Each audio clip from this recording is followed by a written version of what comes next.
তো রিমান্ড থেকেই জানতে পারে আমার দোষ হচ্ছে আমি বিএনপি নেতাকর্মীদের মামলা ফ্রিতে করেছি, টোটাল আইনি সহযোগিতাটা আমি দিয়েছি,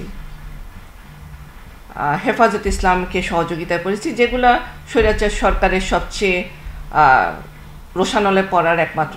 তার মধ্যে শহীদ সালাউদ্দিন কাদের চৌধুরীর ট্রাইব্যুনালে আমি গেছি, কেন গেছি, রিমান্ডে এই ধরনের অনেক রকমের প্রশ্নের সম্মুখীন আমাকে হতে হয়েছে।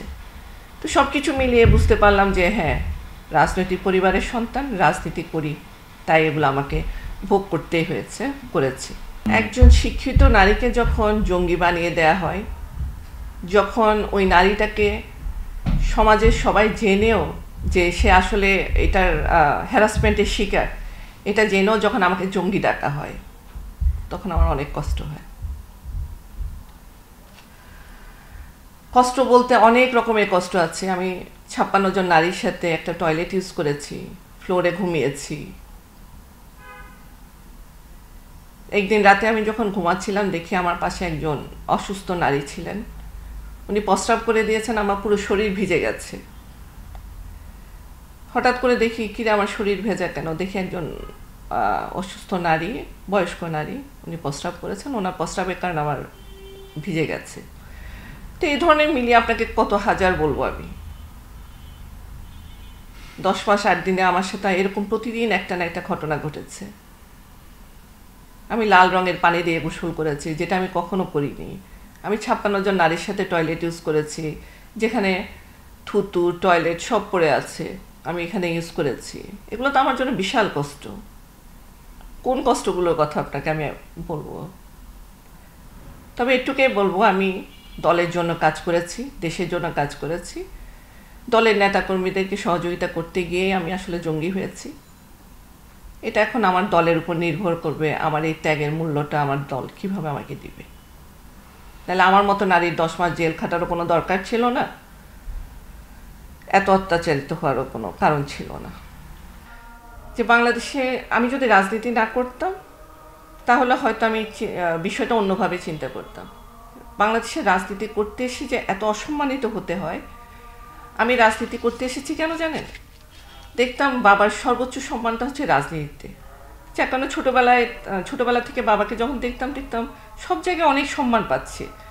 ওই প্রেক্ষাপটটা চিন্তা করে আমি বাংলাদেশে যদি কোনো মানুষকে ব্যবসায়ী হয়ে সম্মান পাওয়া যায় না, একটা লেভেল পর্যন্ত পায়, যখন উনি জনপ্রতিনিধি হয়ে সম্মানটা পায়, তখন কিন্তু সর্বস্তরে পায়। ঠিক ওই কারণটাতেই রাজনীতিতে আসে। কিন্তু বর্তমানে রাজনীতি হচ্ছে এমন অসম্মানের একটা জায়গা, সেখানে আসলে কেউ আসতে চাইবে না। তা আমি খুশি হইনি এই জন্য যে ওনারাও এক সময় অনেক সম্মানিত একটা পদে ছিলেন, জায়গায় ছিলেন, এখন অসম্মানিত হচ্ছেন ওনাদের কর্মকাণ্ডের কারণে। এটা আমাদের বেলায় হবে, সেম মুদ্রার এপিঠ ওপিঠ হবে। তাই খুশি হইনি আর কি, আর কিছু না। কালচারটাকে আমি মেনে নিতে পারছি না যে রাজনীতি করতে এসে অসৎ যারা, তাদের শাস্তি হবে 100%, বাট যারা ধরেন রাজনীতি করতে এসে অসম্মানিত হচ্ছেন দোষী না হয়ে, যেমন আমি, তো সেই ক্ষেত্রে সেটা তো আসলে মেনে নেওয়ার মতো না। দেশটাকে ভালোবেসে যদি আমরা সকলে একসাথে কাজ করি, তাহলে এই দেশটা আসলে অনেক সুন্দর একটা রাষ্ট্রে পরিণত হবে। সুশৃঙ্খল একটা রাষ্ট্র তৈরি করতে হলে সবাইকে সমন্বিত হয়ে কাজ করতে হবে, এটাই আমার বার্তা।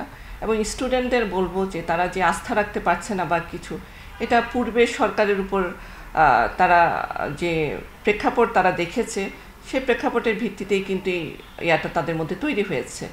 তা আমি বলবো তারা আস্থা রাখতে পারে। বিএনপি একটি বিশাল রাজনৈতিক দল, এই রাজনৈতিক দলের যিনি নেতা, তিনিও কম ভুক্তভোগী নন। তার পরিবার বাংলাদেশের সবচেয়ে অত্যাচারিত একটা পরিবার। তো আমার বিশ্বাস হচ্ছে উনি একটা সুন্দর রাষ্ট্রই তাদেরকে উপহার দিবেন, এবং বাংলাদেশের জনগণই আসলে ভোটের একটা ফেয়ার ইলেকশনের মাধ্যমে নির্ধারণ করবেন যে বাংলাদেশের নেক্সট গভর্নমেন্ট কে হবে, রাষ্ট্র পরিচালনার কার ভূমিকা থাকবে।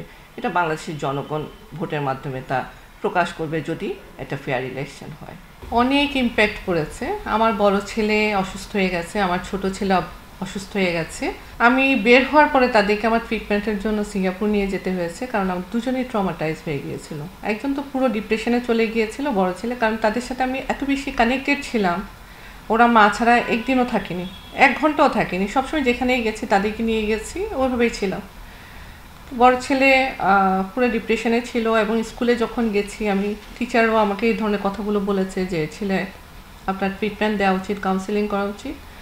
ছোট ছেলে তো র্যাব দেখলে এখনও বলে যে মা এরা না তোমাকে ধরে নিয়ে গিয়েছিল, এখনও সে ভয় পায়। আর যদি আমার এখন তারা বড় হয়ে গেছে আল্লাহর রহমতে, 10 ইয়ার্সের একটা ইয়ার, তখন ছিল তার 9 বছর বয়স, এখন হচ্ছে সে 18, আর বড় ছেলে হচ্ছে 24। আর এর মধ্যে যখন আমি জেল থেকে বের হই তখন আবার নতুন অত্যাচার শুরু হয় আমার উপর। ডিজিএফআই বিভিন্ন অফিসারের নজরদারি, আমার ফোন রেকর্ড ইত্যাদি বিভিন্ন কিছু মিলিয়ে আমাকে আবার শুরু করে, মানে আমার চেম্বারে তাদের লোক, মানে আমি স্বাধীনভাবে যে একটা মানুষ স্বাধীন দেশে চলাফেরা করে সে মুভমেন্টই আমার ছিল না। এরপর দেখতাম আমার বাসায় প্রতিদিন রাতে র্যাব আসা শুরু হলো, গাড়ি 2-3টা আসতো, এসে দারোয়ানের সাথে কি কথা বলতো, বলে চলে যেত। এভাবে আমি প্রতি রাতে আমার আর ঘুম হতো না, আসে যায়, মানে সপ্তাহে 3 দিন 4 দিন এই কাজ তারা করতো। হঠাৎ একদিন 6ই ফেব্রুয়ারি 2019 আমাকে আমার মামলার যে আয়ো রুহুল আমিন ফোন করে জানায় যে আপনাকে র্যাব অফিসে আসতে হবে, কিন্তু কাউকে বলা যাবে না। চট্টগ্রাম র্যাব 7, আমি ঢাকায়। তাই আমি বললাম কেন আমি কাউকে বলবো না? বলে না, কাউকে বলা যাবে না, আপনি না বলেই আসবেন, কাউকে নিয়েও আসবেন না।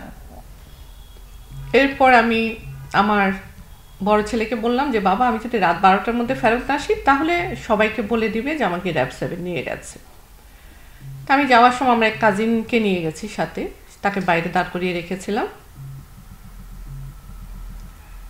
এরপর তারা ভেতরে ঢুকিয়ে আমাকে আবার ইন্টারোগেশন।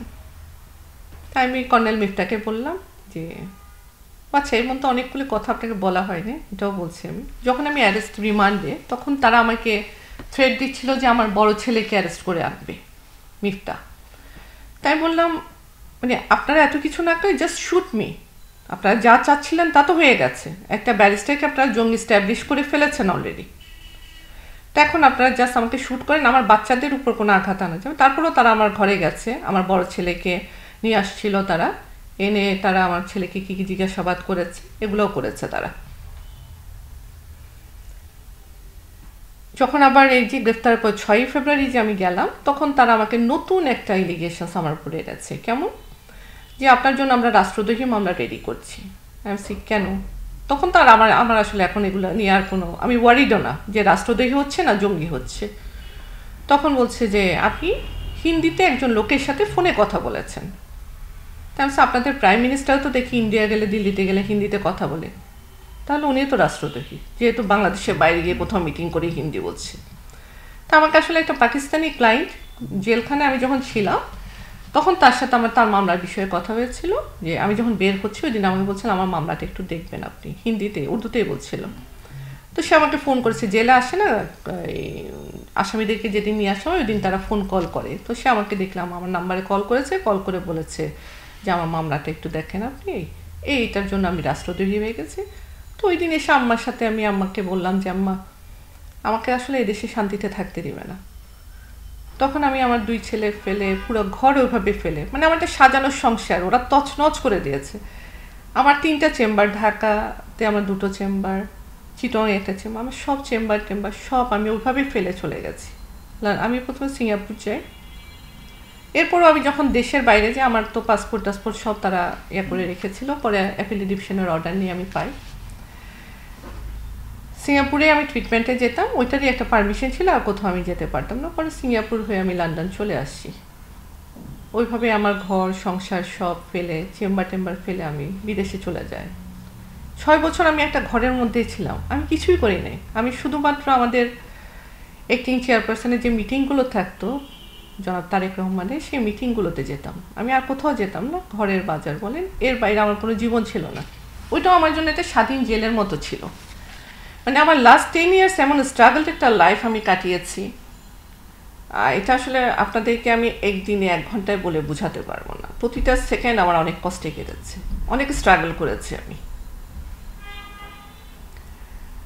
ওই দিনে আমি ডিসিশন নিয়ে মার সাথে কথা বলে তার মার্চের 8 তারিখ দেশ ছাড়ি 2019 সালের।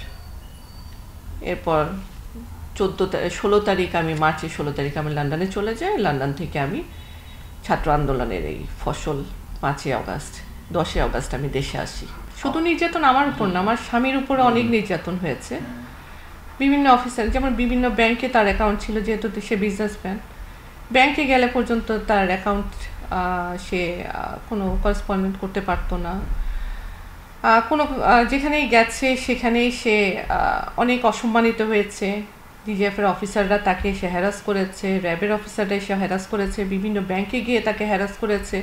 সে অনেক কিছু ফেস করেছে। আসলে বললাম না, আমরা এত কিছু ফেস করেছি যে বর্ণনা দিয়ে শেষ করা যাবে না। আমার বাবা মেনেই নিতে পারে না, কারণ আমার বাবার কথা হচ্ছে, আমার সন্তান তো এটা হওয়ার কথা না।